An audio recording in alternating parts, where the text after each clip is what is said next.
couldn't access this room. Yeah. Well, what can I tell you? We're thrilled to have you here. We're also very welcoming to those who will be following us online. My name is Beatriz Hernandez, and this is my colleague Sherilyn Melder, and we work for KVINFO in Denmark. And in Danish, in English, we are the Danish Knowledge Center for Gender and Equality, but that's not really who we are. We are this organization with a beautiful vision of the future. What we want is a free and equal society. And by free, I mean a society where there are no gender norms and gender stereotypes that prevent me, you, and a lot of individuals to achieve their full potential. And and also we know that people have access to rights, but what we want is access to resources and equal opportunity for everybody. So in order to get to that vision, we work at the crossroad of knowledge, policy, and practice. And by that, I mean that we produce and disseminate knowledge, and we are in constant dialogue in Denmark with those who actually are responsible to make change. Politicians, group of activists, the media, the general public. We also engage into strategic partnerships, and just to give you an idea of what I mean by strategic, we started cooperating a couple of years ago with Copenhagen Business School, and we have created the first gender lab in Denmark, and probably the only gender lab in Scandinavia. And also we use this knowledge that we produce and that we analyze, and we translate it into tools, solutions, and sometimes programs that can be quite innovative. The program that brings us here today in front of you is one of those. Is KVINFO's Mentor Network for immigrant and refugee women who lived in Denmark. It's a very particular program because what we do is actually we provide resources and context. So the women themselves, hello and welcome. Yeah, so the women themselves, have support in breaking free of the series of barriers that prevent them to join the labor market in Denmark on equal footing with everybody else. And like KVINFO, we work with knowledge, but the knowledge we produce is with the intention of qualify the public debate on the integration of ethnic minorities in Denmark. We are professionals in the delivery of the program. That means that our mentors and mentees are voluntary, but those who provide the experience of mentoring for them are trained professionals. And we also engage in very strategic partnerships, in our case with job centers and with social housing states where most of our mentees live. So if I should describe us in one slide, this is us. We started in 2002 as a tiny pilot project with 12 mentor pairs, and 20 years later, this year we have our 20th anniversary, we have had at least 9,000 women going through our program. And I mean mentors, mentees, and contact persons. We operate in 5 locations across Denmark, and we have quite an interesting rate of success. Oh, you made it! Fantastic, thank you. Thank you very much. Yeah, thank you. When we I have a question for you. Were you also an immigrant or not? Do you have yes, the same of course, both of experience? us. Both. Yes. and what I wanted to tell you is that on top of working in Denmark, we have been able to support similar organizations as KVINFO and in processes of co-creation to start their own mentoring initiative in 30 countries around the world. And I mean everywhere. Asia, Africa, North Africa and the Middle East, and the rest of Europe. But that's just to give you context, because now we start what you came here for. Shirley, the floor is yours. Thank you, Beatrice. Okay, my name is Sherilyn and I work as a research analyst for the Mentor Network. So I'll just begin by showing you something about the context of what we do and where it is we're doing it and what's going on in that context. I mean, many of you were at the keynote sessions this morning, and they discussed the importance of context there. So in Denmark, we have quite a widespread problem with anti-immigration discourse and some tightening policies. They've been tightening for many, many, many years now. The photograph here, this is from 2015, and this in Denmark, this is a very famous photograph. This is taken during the Syrian civil war, and what's happening here is that a group of Syrian refugees were walking along the motorway up from Germany and then through Denmark. And what images like this did, When is this photo taken? I think 2015. And so what this image did was, I mean, this caused a really big, amount of shock in the country. And it did two things really. The first was an awful lot of people wanted to do something to help. And then the other thing was it made a lot of people afraid because of the fear of enormous numbers of refugees coming into the country and what that might entail. Actually, it was illegal to help.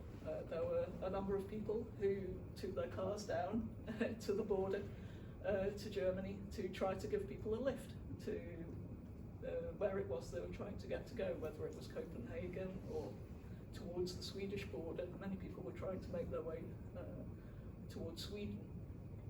And actually it was illegal to offer a lift to anybody in the car, and people were charged for that. And if you did help someone, was there what was the price you had to pay? I can't remember the exact penalty, but people were fined. They were charged and they were fined. May I suggest something? We have a period for questions afterwards. Is that we have people online, so if we go like that, we're going to go over the time of recording. Okay, so in terms of the asylum rules, Denmark has some of the tightest asylum laws in the whole of Europe. The rules are actually so tight that with the Ukrainian crisis, they were actually relaxed just for that particular group of people. So they brought in what was called a special law for Ukrainian refugees so that they could avoid going through the asylum system. Because if they had to go through the asylum system, things would be so difficult and they wouldn't be able to settle and make a life in Denmark and take the jobs. So they actually have a special law whereby they can bypass the rules, the normal rules for other refugees. Another example of things that were going on during this period with the Syrian refugees is that the government at that time, for instance, were placing adverts in countries around the Middle East, advertising to potential refugees that it was a very bad idea to come to Denmark. They were simply just trying to put people off moving to Denmark or trying to travel there at all. Another rule that was brought in around that time is actually known in Denmark as the jewellery law. And what this meant was that the police, when people crossed the border into Denmark, if they were going to apply for asylum, the police had the right to seize all of their valuables. And the argument for this was that they could then use those valuables to pay for their residence in an asylum centre. So this is an example of the kind of, and there was a lot of debate and a lot of discussion about this particular law, because of course it had residences of historical episodes, let's say. Okay, just to briefly point to a few other things. Family reunification laws are also some of the tightest in Europe. I think it's a minimum of 3 years for refugees to be able to bring their spouse over, and there's a host of different requirements for family reunification. Everything from employment, education, and language tests, and also basically in order to prove, you have to prove that you're financially well established pretty much before it becomes possible. Also to do with where you live, your place of residence, that's also one of the criteria. Permanent residence and citizenship laws have been tightened continuously over a number of years. Permanent residence, everyone who enters the country as a refugee and other immigrants, it takes 8 years before you can apply for permanent residence, which is quite a long period of time. And again, there's a whole host of different tests and requirements that you have to fulfill. They also, just last June, tightened the citizenship laws. So now in order to apply for citizenship, you have to have lived in the country for 12 years. And in order to get citizenship, you also have to have passed language tests and a knowledge test about Danish culture and so forth. And also, you also have to have been employed for the last 3 years prior to your application. So now employment is itself part of the citizenship requirement. This has a particular significance for women, of course, because a lot of women work in part-time jobs, and so with a new full-time employment law, that's going to make it harder for those groups to get citizenship. And if you, as a lot of other people interested in integration and other researchers, believe that citizenship is kind of the final stage of the integration process, then we can see just how limiting this can be for a large number of our citizens in Denmark. Reductions in benefits, again, cuts and more cuts, and now the government also runs repatriation schemes. The idea is basically to offer financial support to any refugee or migrant from what are called non-Western countries to return. If they're willing to return to their home countries, they can get quite a substantial amount of financial support for that. Actually, I think it's anything from around 20 to 40,000 euros. So that's quite a substantial amount of money.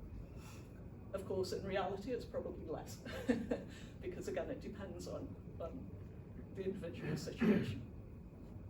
Okay, but that's just to show, the title of this workshop is mentoring migrants in a cold climate. And it's cold not just because of the weather, it's actually quite sunny in Denmark right now. People think it's always, it's full of icebergs and stuff, but it's actually quite, the point of the cold climate is that it's really a hostile climate towards immigrants. And one of the main reasons that there is so much fear about migration in Denmark is, or at least one of the arguments about it, is that people don't get jobs. That it costs society a lot of money and it's financially unsustainable. These are the primary arguments that you hear. And so if we look at the actual employment rates for people belonging to the ethnic majority and immigrants in Denmark, you can see there's really quite a large difference. Danes have one of the highest employment rates in the world, and that's also specifically for women. You can see they're hovering just under around 80%. The top line is Danish men, or people who were born in Denmark, that is natives. Danish men at the top, and then women is the second line. The next two lines, the third one's a little bit faint, but I hope you can see it. The next two lines are for immigrants from what are called Western countries. This is the way the statistics are done in Denmark. Western countries means EU countries, Nordic countries, the US, Canada, New Zealand, and Australia, and a few other small states in Europe, actually.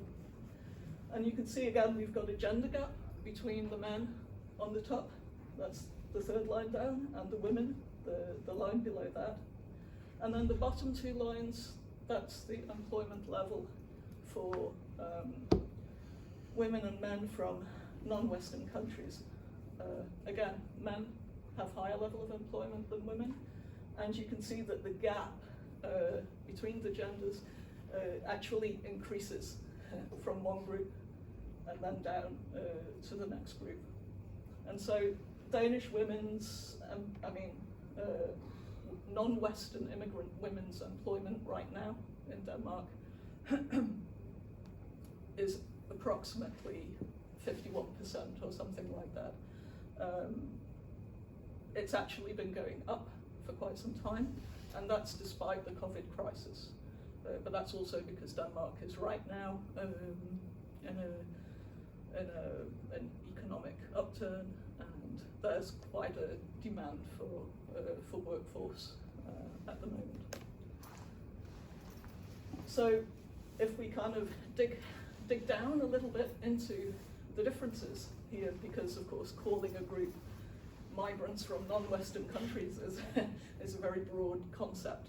So if we just take a look at the breakdown of country of origin there, we can see that I've organized it so you can follow the employment of women, and you can see that actually there are gender gaps that are quite larger according to specific countries of origin, and then the level of employment for women is lowest for the countries here on the right hand side. So we have Somalia, Iraq, Lebanon, Syria, and they do have quite low levels of employment.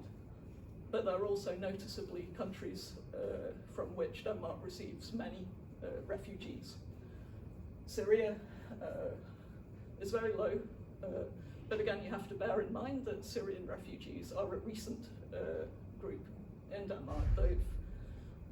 They've lived there at this point probably just for about 4 or 5 years, and of course it takes time to learn the language and to settle.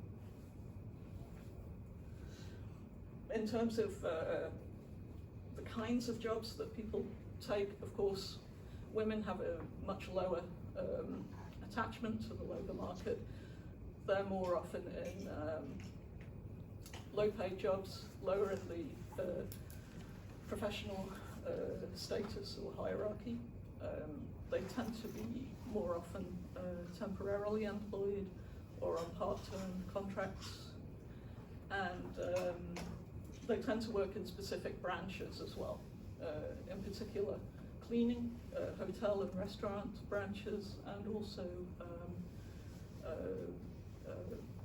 care work is one of the principal branches that they work in. But that also means that they work in jobs that are low paid, that require a lot of hard physical work, and that also don't carry much in the way of career prospects or possibilities of career development and extra training. So along with that, and unsurprisingly, in the kind of hostile climate that I've been describing, we have a lot of stereotypes of non-Western women, migrants who live in Denmark. And what tends to happen here is that women are perceived as one group, as a kind of homogeneous entity, and the culture, despite the fact, as we've just seen, that it's people from many countries, I think around 166 countries altogether, actually. Despite that fact, people are perceived as being from one sort of group of people, and the idea of them coming from a unitary, fixed, unchanging culture is very much present as one of the stereotypes. This is the sort of image that you would typically see on the Danish news whenever migrant women are talked about. Relatively faceless. You can't read much about the identity of this woman. Yeah, one of the main stereotypes is that this group of women is not willing to work. Either they don't want to work because they would rather stay home and raise the kids, or because their husbands might not let them work, or other family members. This is a very common idea. There's also an argument, which is very commonly heard, that refugees and other immigrants are actually really just traveling